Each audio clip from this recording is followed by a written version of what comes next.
Assalamu alaikum, dear students.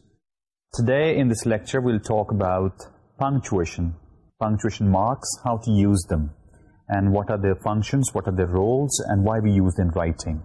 Look, punctuation in writing is like traffic lights and traffic signs. They help our readers understand what we are actually writing. If you're a speaker, you also punctuate your speaking, but over there punctuation takes different form.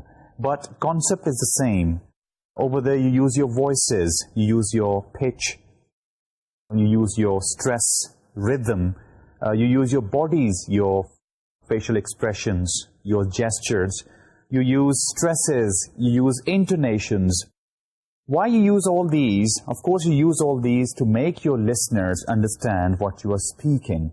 Exactly the same way, punctuations in writing, they are like stresses, they are like pauses, they are like intonations, and they make our, readers' job very easy. Just imagine, there is, reading for you with no comma, no full stop, no colon, no semicolon, nothing. How would you feel about? Of course, you'll be lost. You'll be confused. You'll curse the time like, you took up and started reading that. Of course, something like, difficult to understand, difficult to make head or tail of all, So, we use this punctuation marks. Most commonly used punctuation marks in English are like period, which you call full stop, comma, then semicolon, colon, apostrophe is there, question marks are, exclamation point is there, quotation marks are there, parenthesis and dash. These are 10 most commonly used punctuation marks which we use. Let's start from period and then, onwards we'll go towards the remaining 9. Period, as I mentioned, it's full stop. Now, we use full stop for 3 major, reasons. One, of course, to end our sentences. We use period or full stops for abbreviations. And we also use them when our sentences, they are too long, for example, and there is no flow inside our sentences. So what we do actually, we split our sentences into 2, and of course, each one, gets comma, of course, in the end. So this is how, like, we use period, we use comma. In this, of course, lecture, I'll, show you lots of examples with the help of slides, so that you could really understand how these, punctuation marks, go and how we use them. So, some examples of period for you. Like, as I mentioned before, that we use period to end our sentences. We often call periods, as red lights, like the way traffic lights are. So, it's a red light. It stops your sentence, it ends your sentence. Like example in front of you is, Bill asked whether our class will be cancelled tomorrow, and our sentence, is getting period, in the end, telling the reader that, our first sentence is over, now you move towards the next sentence, and then full stop, then you move towards the third sentence. There is like a comic thing about sentence making, if you like people say that there are 2, writers who can write very long sentences. Of course, the one who is a competent writer, he knows that, how to construct multiple sentences. And the second one, is of course a novice writer. His period or his full stop never comes, earlier. So what we call that, he is not leading his language, rather he is led by, his language.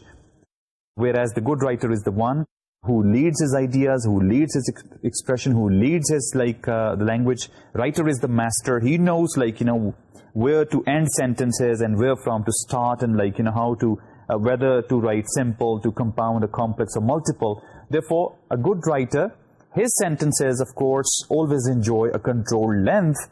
And a novice writer, he perhaps does not agree with full stops, so his full stop never comes. And he ends up with very, very long sentences, very, very confusing, and, making readers' job, of course, difficult. The second point where we use comma, of course, is that when we adjust the flow of our sentences. For example, Like on your screen, there are, 2 paragraphs, or there are 2 items, and I've marked them as 1 and 2. The first item, if you read, you would feel that here sentence is too much long and, of course, confusing, and it needs splitting.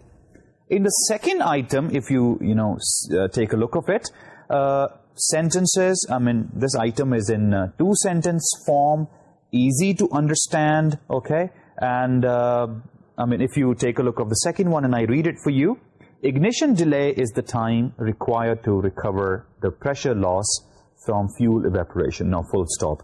Period is there. Now, one idea is over, we put full stop. And then the second idea starts, and again, there is a full stop. So this is how we increase the flow of our writing by splitting our paragraphs into smaller sentences. In other words, by introducing full stops, in our writing. The third function of period, of course, is in abbreviations. Now, there are 2 types of abbreviations. One type, of course, which needs period or full stop, and the second type which does not need. Let's first discuss, what abbreviations, need our, full stops. On your screen, you can take a look that Mr. and Mrs. These are 2 titles, actually. Mr. goes for the males, and Mrs., of course, goes for the, married, females. After these titles, we have to put, full stop. And then comes doctor and PhD. Doctor will also take full stop at the end, like D cap, R small case, and then full stop. And then if it's a PhD, then PH, full stop, and D, will be again after full stop, which actually stands for Doctor of Philosophy. So doctor abbreviated as D, then full stop. Philosophy abbreviated as PH, full stop. This is how we do. Then comes, E dot, G dot. Now this is, we use abbreviation for example. When we want to illustrate our ideas, we write transition word, for example, and then its abbreviation is E dot, G dot. After E full stop, after G full stop. Now E stands for exempli and G stands for gratia. So this is exempli, gratia. E dot, G dot. Now dot is actually a full stop. Then comes ETC. When we are talking about some lists, for example, and we want to now then we want to introduce end in our list, so we can say like, ETC, ET stands for etc. It's an abbreviation, full stop will be there. Then comes I dot, E dot. When we want to say that is, you can say the meanings when we want to introduce to our, let's say, any term or any, terminology or any word or any phrase in our writing. So we use that is I dot E, and I dot E actually stands for idecit. I for id and E for est, we pronounce it as idecit. Now I dot E dot. There's a common error towards this EG and IE. EG for example, IE as idecit. That is that we omit usually as a common error one full stop. Like after E we do not give full stop, or after G we do not give full stop. Like people usually write E dot G or EG dot. This is a common error. Both, since they are 2 separate words, go by together, and we are abbreviating, full stop has to go with each one. Same is a common error towards IE, which is that is, that after IE then we give full stop, or common error is we do not give any full stop with IE. As I told you, abbreviations, these abbreviations which I am talking about, they have to go by the full stops, period. Then PS, postscriptum, of course, it's an abbreviation. You have to go with full stops. Now, the second class of abbreviations, which I said, like, which do not, need full stops or periods, these are abbreviations, which we use in uppercase words. Like, for example, AM and PM, we use, they are uppercase words. They are not small case. Uppercase words, A capital, M capital, P capital, M capital, and here there is no need to put any full stop. Exactly the same way when we talk about our qualifications like FA, BA and metric. These are uppercase words, these are uppercase abbreviations. There is no need to give any, full stop inside. Like F dot A dot or B dot A dot or M dot A dot. There is no need actually. Second category, for example, there are international organizations, they are abbreviated. For example, United Nations. There is no need to write U dot N dot. Simply, U and N together without any, full stop or period. Some examples I have, given for you, for your reference, like UN, as I told you before. USA, there is no need to put any dot inside, U dot, S dot, A dot, no need, it will be superfluous. Then WHO, IBM, FAO, ILO. So this is how we do not introduce period actually in such abbreviations, which we use in uppercase. Now, this is the end of what actually full stop or period is. Just to recapitulate, we use full stop at 3 places or for 3 reasons. Number 1, if we want to end our sentences, we have to give full stop. Number 2, if you want to adjust the flow of your sentence. When we need to adjust the flow of our sentences? When sentences are too long. We need to split them into 2. Splitting into 2 actually means introducing 2 full stops. I mean, when you are making 2 sentences out of 1, it means you'll be needing full stop twice. 1 to end the first sentence, 2nd to end the 2nd sentence. 3rd, where we use full stop? When we use abbreviations. As I said before, there are 2 types of abbreviations and a list I have given you.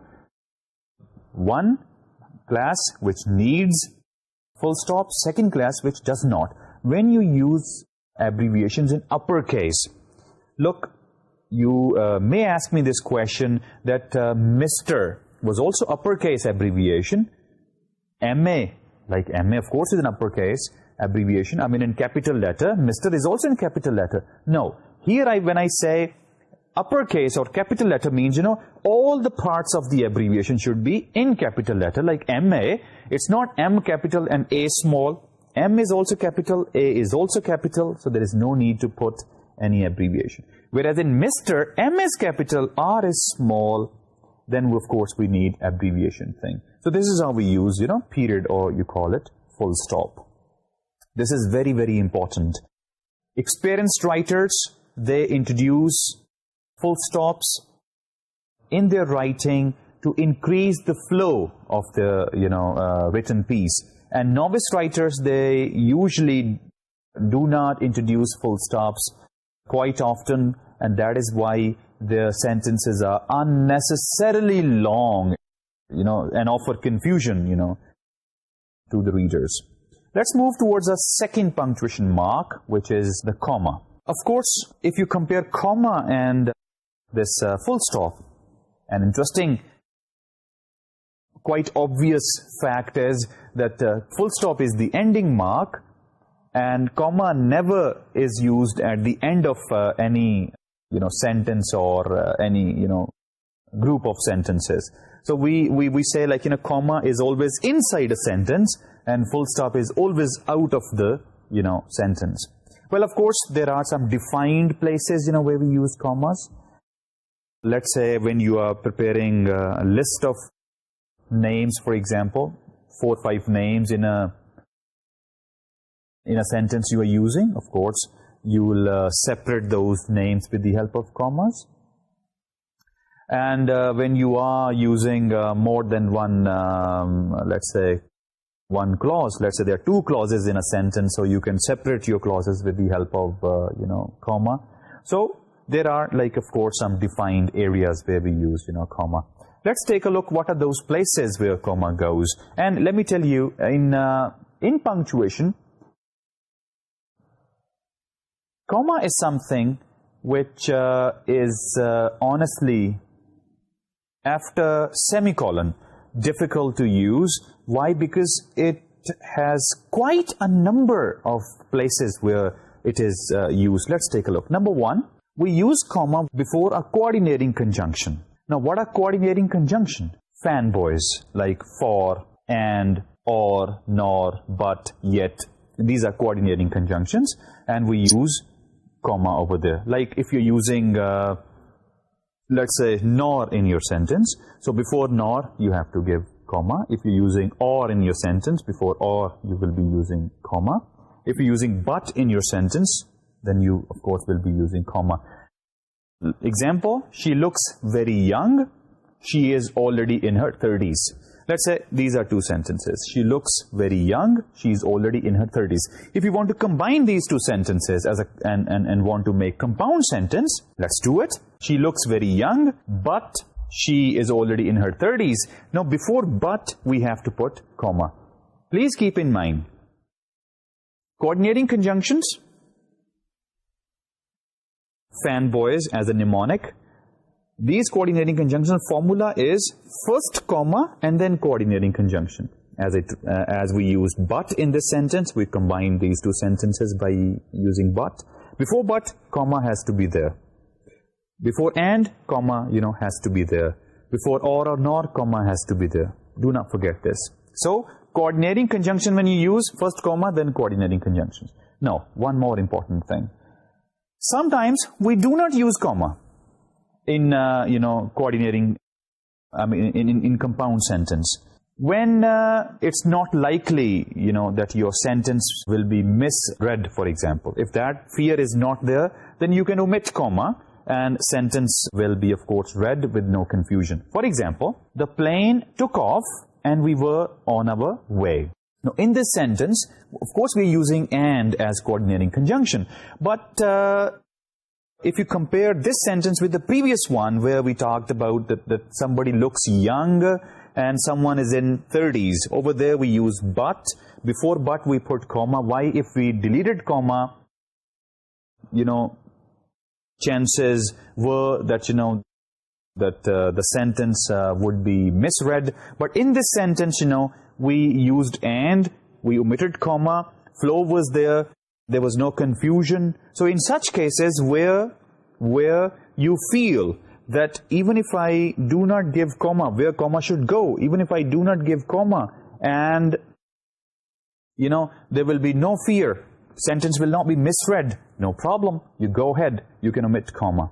Let's see the next one. Use a comma after an introductory clause or phrase. After an introductory clause or phrase. Let's take a look. What is an introductory clause? Sentence, when Sam looked in the path near the school building. Now, when Sam looked into the path near the school building is introductory clause. After this, we put comma. He found his lost book. And then comes the second clause.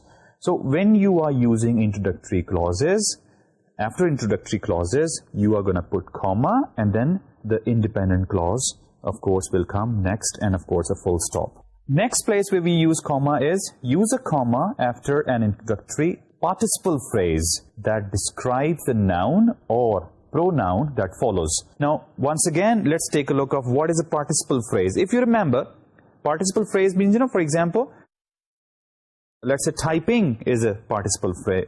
Participle, present participle. And when you start your sentence from a present participle, that we call as that, you are starting your sentence with a participle phrase.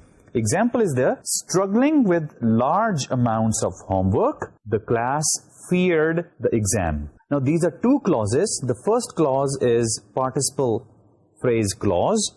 After participle phrase clause, you put comma and then comes the second clause. One more example. Having seen pictures of the beach, now this much is a present participle phrase clause.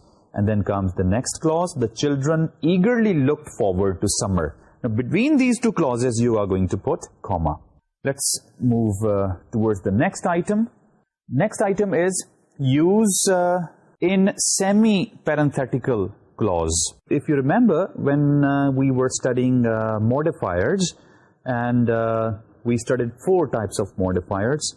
One type was, appositives. Appositives means when you sandwich some extra detail, let's say between subject and verb. Like, example, if I give you, Jinnah, the founding father of Pakistan, was born in Karachi. Now, the founding father of Pakistan is a sandwiched information, which is, of course, about Muhammad Ali Jinnah, okay? So, if that is the case, you are using appositives or you are using semi-parenthetical clause.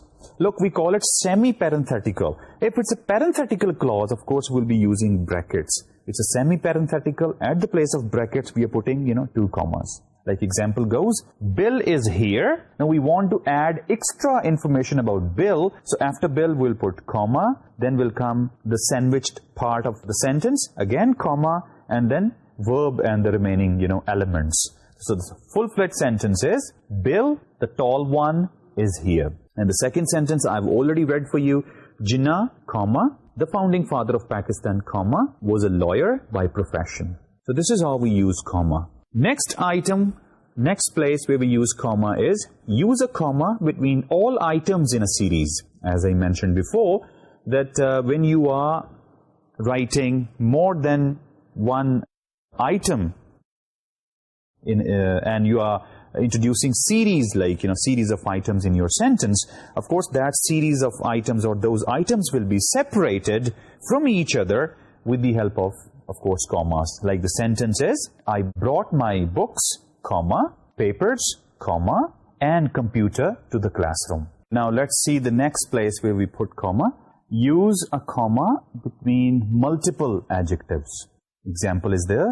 Sam has become a strong, confident, independent man. Now, in this sentence, multiple adjectives.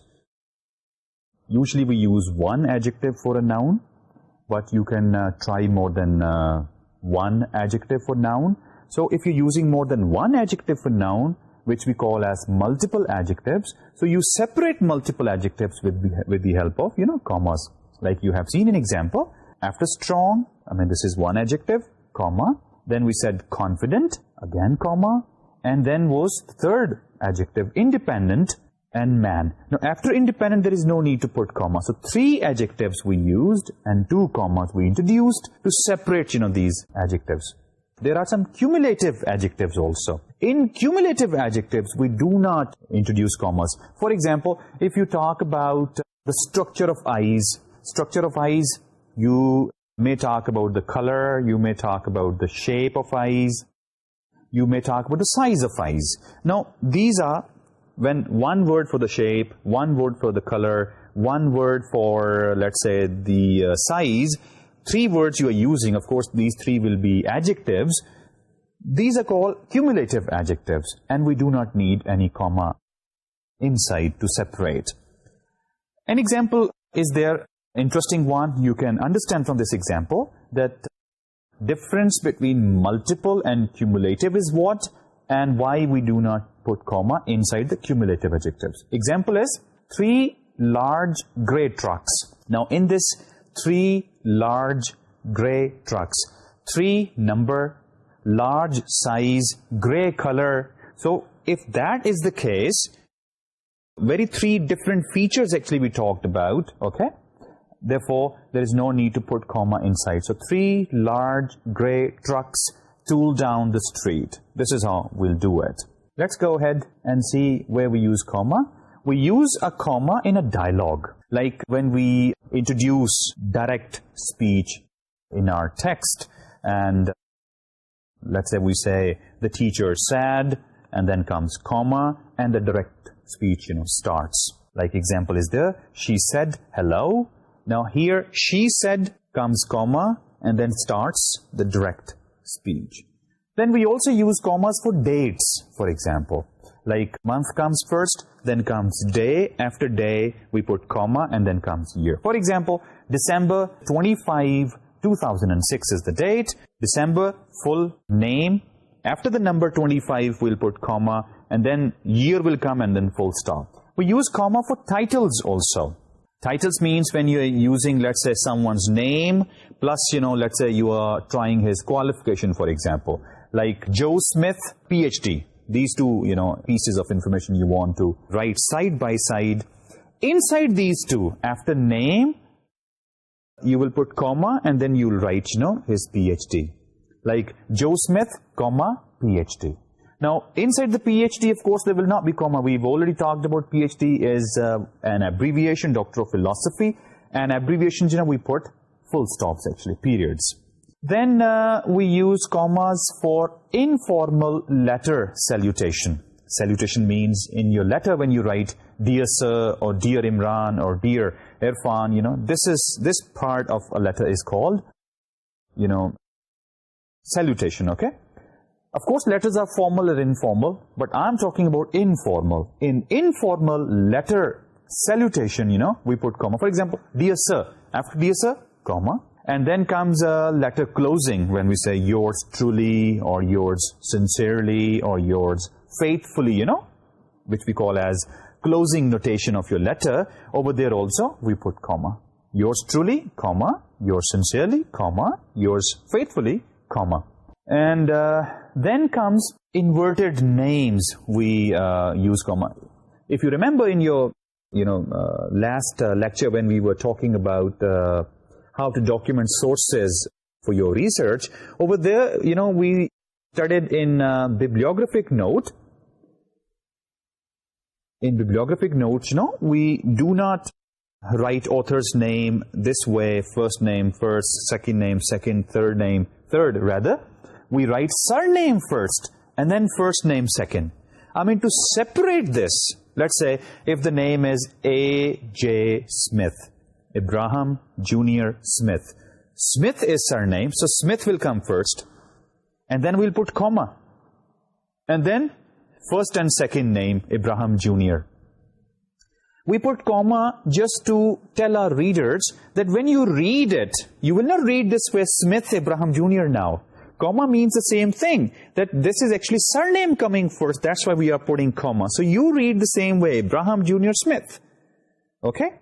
So when inverted names we introduce in our writing, and of course in research writing we use inverted names, surname first, remaining name second. So we separate surname from the first and second name with the help of comma. Another use of comma is use comma to set off numbers.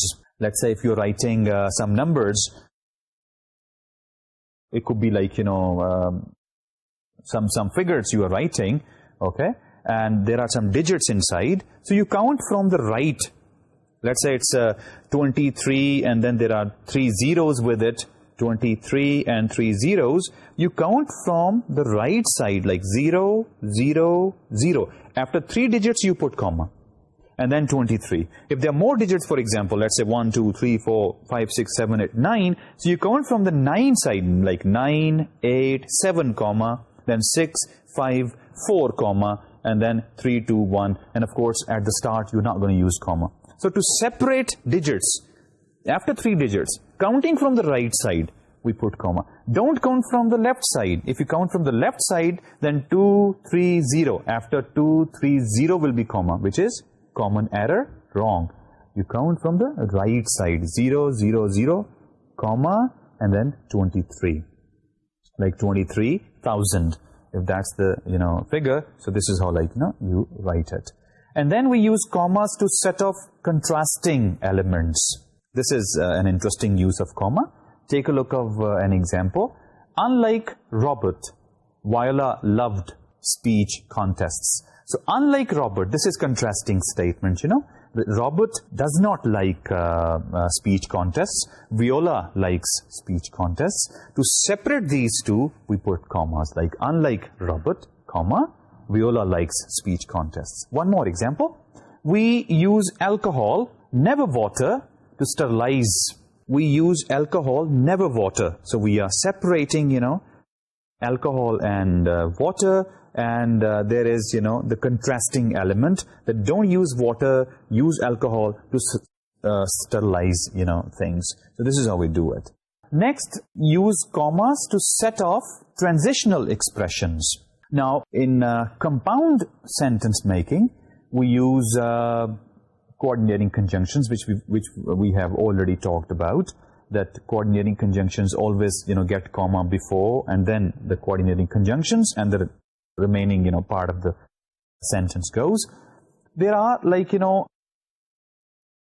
which we call as conjunctive adverbs, which of course are called as transitions, like therefore, however, nevertheless, for instance, for example, otherwise, likewise. So all these are what? Conjunctive adverbs. We also call them transitions. Now, interesting thing is, if you are using transitions at the start of a sentence, Okay, let me put it this way, that these transitions you can use at two places. One, at the start of a sentence. Second, inside the sentence. Situation will be different. If you're using these transitions at the start of a sentence, let's say you are using therefore at the start of a sentence. So after this transition, therefore, you will put comma. But if you're using these transitions inside a sentence, then there'll be one more change. That change will be that first you will put semicolon, then transition, and then comma. Like, therefore, if it comes at the start, therefore, comma. But if therefore comes inside a sentence, before therefore, semicolon, therefore, comma. Examples for you. Like in the first sentence, as a matter of fact. This as a matter of fact is a transition thing. And after this, comma is there. Many of the musicians have hearing problems. Second one, therefore. Therefore is also a transition thing. After this, we put comma and then the remaining sentence. They frequently need hearing assistance. The second case which I discussed with you, where semicolon also, like, comes in. Example for you. Natural foods are not always salt-free. Now, I want to use, for example, here inside. Natural foods are not always salt-free. Semicolon. Then comes transition thing, for examples, and then the remaining part of the sentence. So this is how we put commas when we use transitional expressions. Next, three more places, where we use commas. Like, use commas to set off direct address, question tags, and interjections. Example, forgive us, Professor, for being late in sending our homework. Now, this is direct address. Forgive us, Professor. Now, I can say the sentence the same this way also. Forgive us for being late. Then it will, of course, it will not be a direct address. When I introduce a word inside Professor, then it becomes, of course, a direct address. Forgive us, comma, Professor, comma, and then the remaining part of the sentence.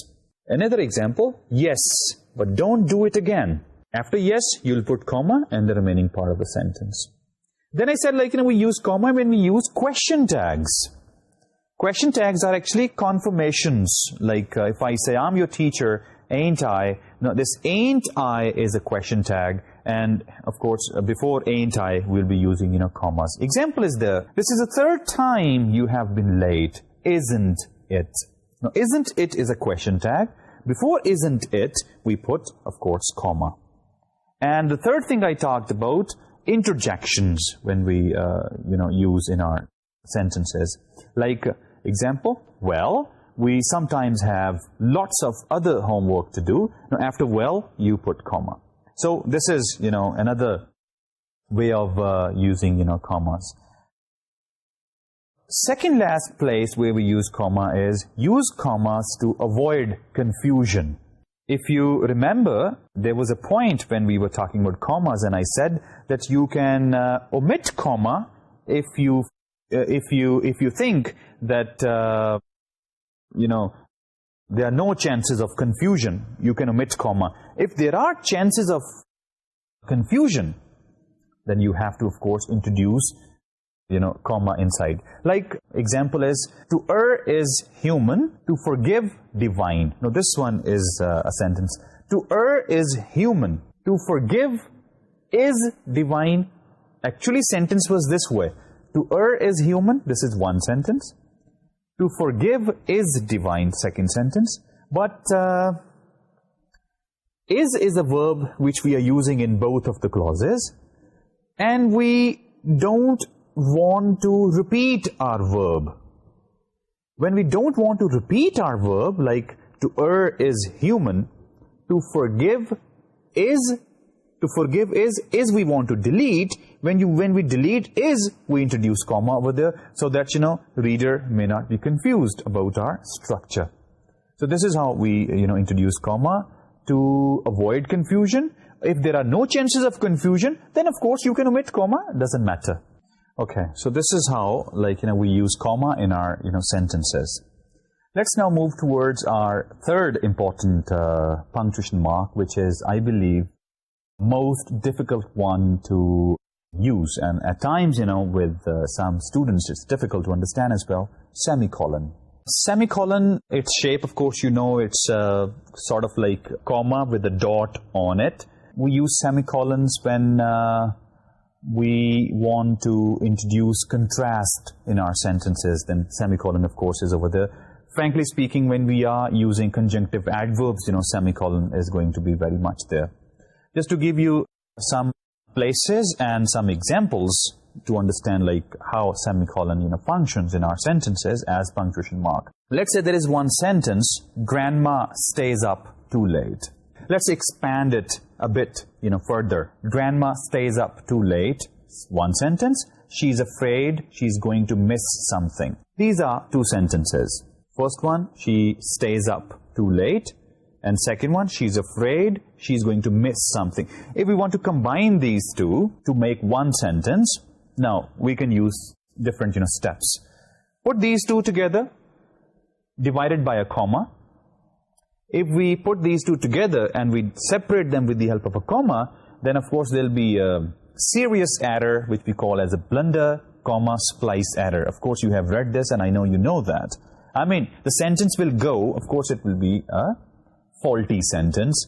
Fault will be comma, splice. Take a look. Grandma stays up too late, comma, she's afraid she's going to miss something. So this is how we have combined these two sentences with the help of a comma, which of course is the faulty combination. What to do now? You can use a coordinating conjunction. Like you can use as to, correct that comma splice. Like grandma stays up too late, comma, as she. Now here I introduce as to make it compound sentence with the help of coordinating conjunction. We can rather strengthen this combination by introducing subordinating, conjunction. Like because you can try. Like the sentence will go, grandma stays up too late because she's afraid she's going to miss something. Look, we combine these two sentences first by putting, comma inside. And putting comma inside, there was an error, comma supplies.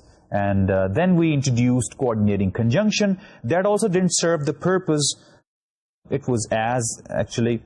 Now we are trying subordinating conjunction because, and we combine the sentence. Of course, meanings are there. This is better than to before.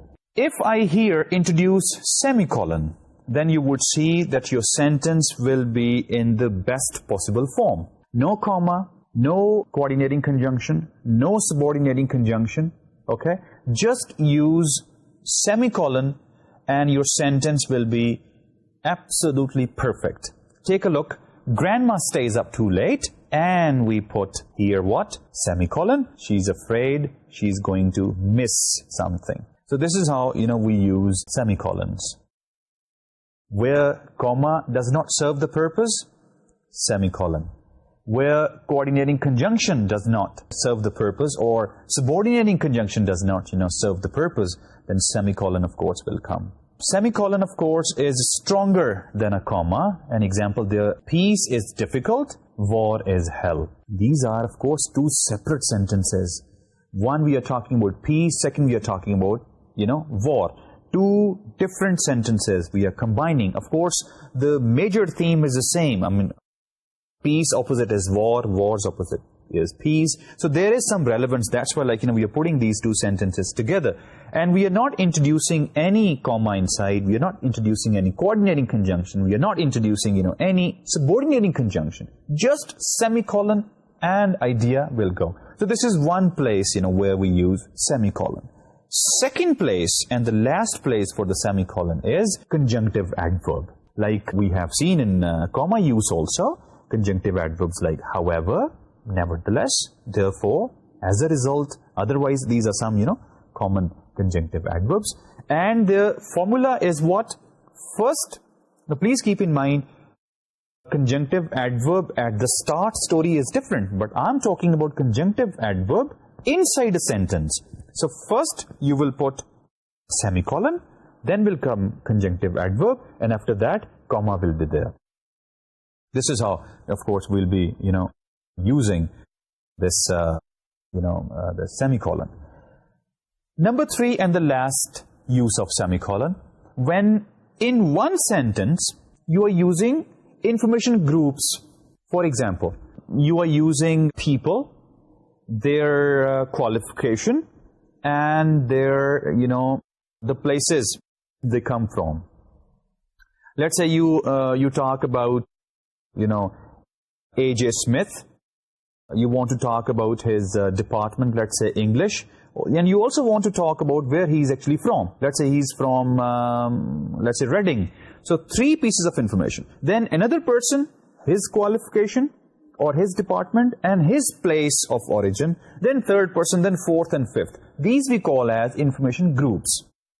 If in one sentence, more than one information group you want to try, then of course information groups will be separated, not with the help of commas or colons, semicolons. Like example, you can take a look. The committee included Dr. Wall, Professor of Linguistics from Nottingham. Now this is one information group over. We put semicolon here. Then the second information group will start. And second is Virginia Willa, Professor of English from Manchester.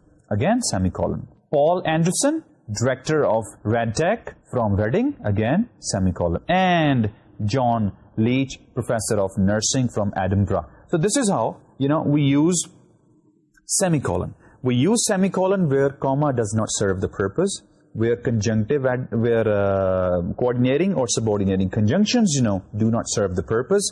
Then, of course, we combine our sentences only with the help of a slim, supple semicolon, number one. Number two, of course, where you need a pause more, let's say, than this comma, then, of course, you'll use semicolon. Like the example of War and Peace, which I shared with you, that was actually the pause factor.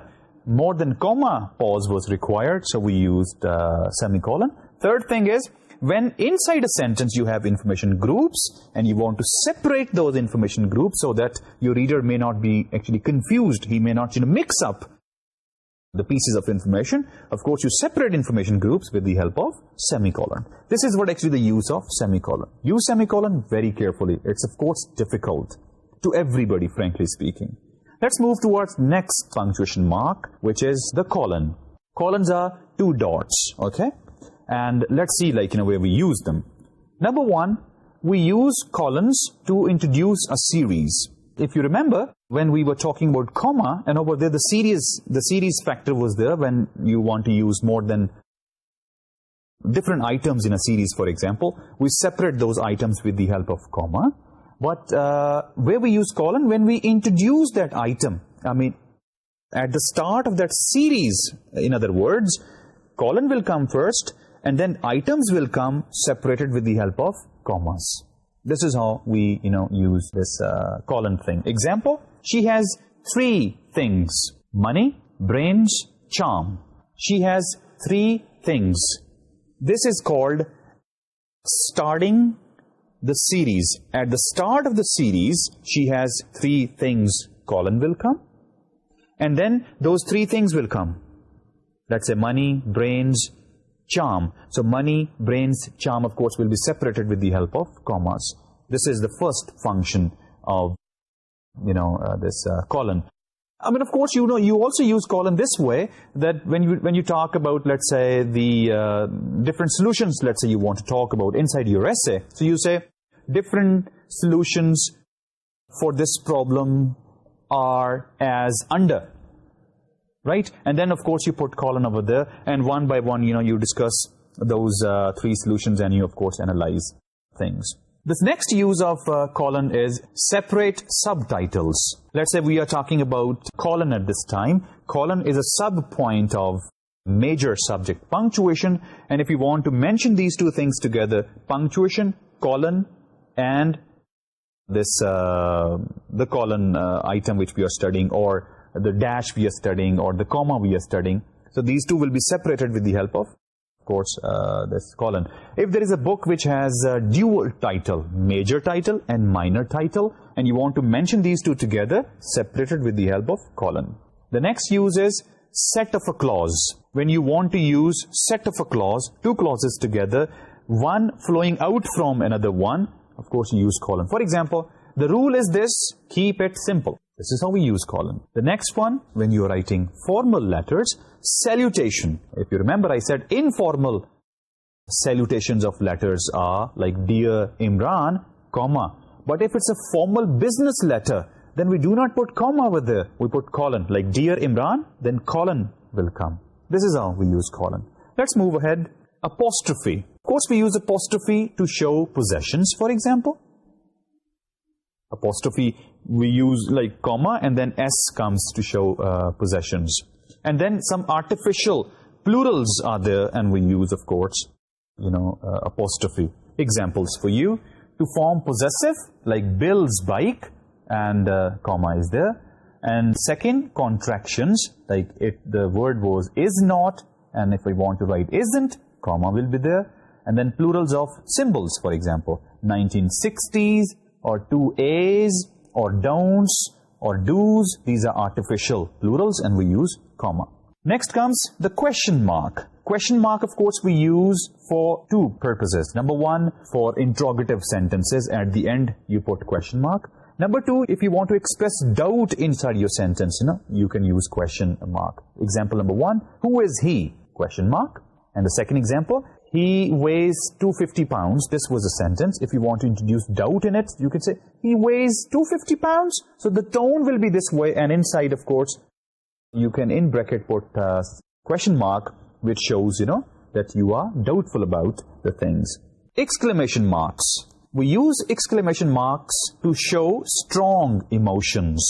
Like example, aroma is the best. And then exclamation mark will be there. Or if you want to praise, for example, wow, and you can put exclamation mark. This is the use of exclamation mark as punctuation mark in writing. The next one is quotation mark. Quotation mark, of course, we use for direct quotes. We use it for titles also, and we use it for special words or slangs. Like example, direct quote, he said hello. Now, hello is a direct quote. To separate direct quote from the remaining text, we put, inverted commas across, and which we say as quotation marks across. Then second one, titles. For example, he read King Lear. Now, King Lear is a name of a book, and we put inside commas. Third one, special words or slangs. Like he is nuts. Now, nuts is a special word or slang, so you can put inside commas. But if you're using even some term or some terminology, for example, so you can,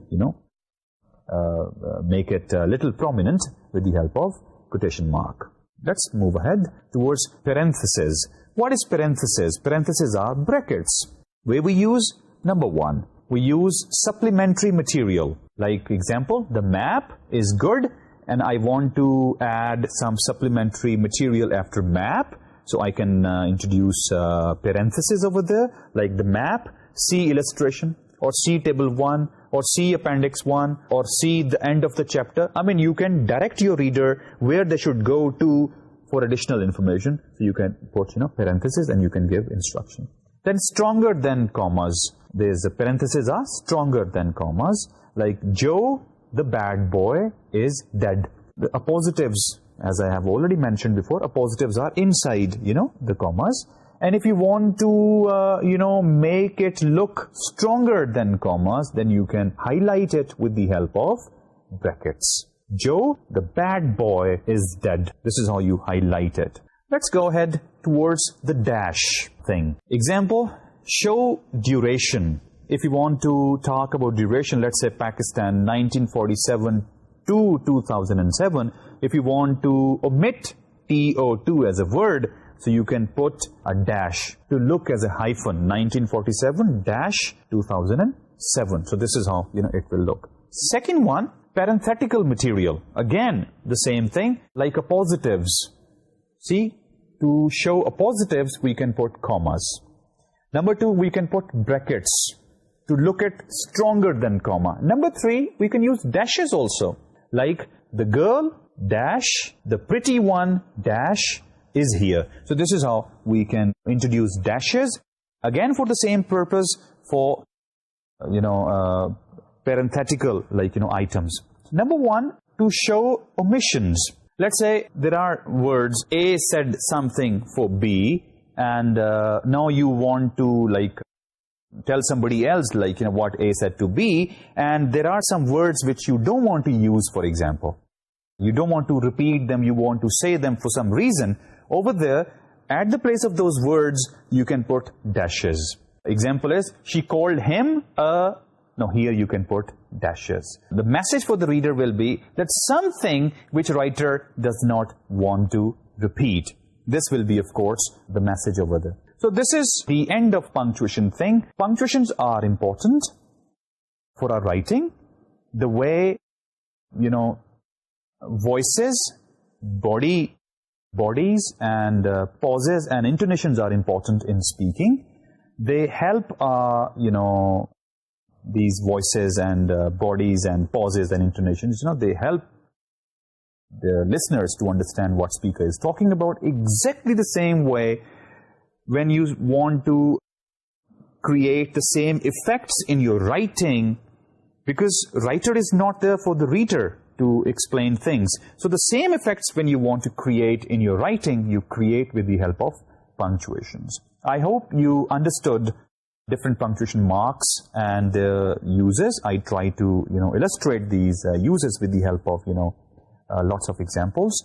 Try these at home and, learn, how we, of course, use for different, places and for different, purposes. With this, let's call it a day. Thank you very much. Take a look of yourself. See you. Bye-bye.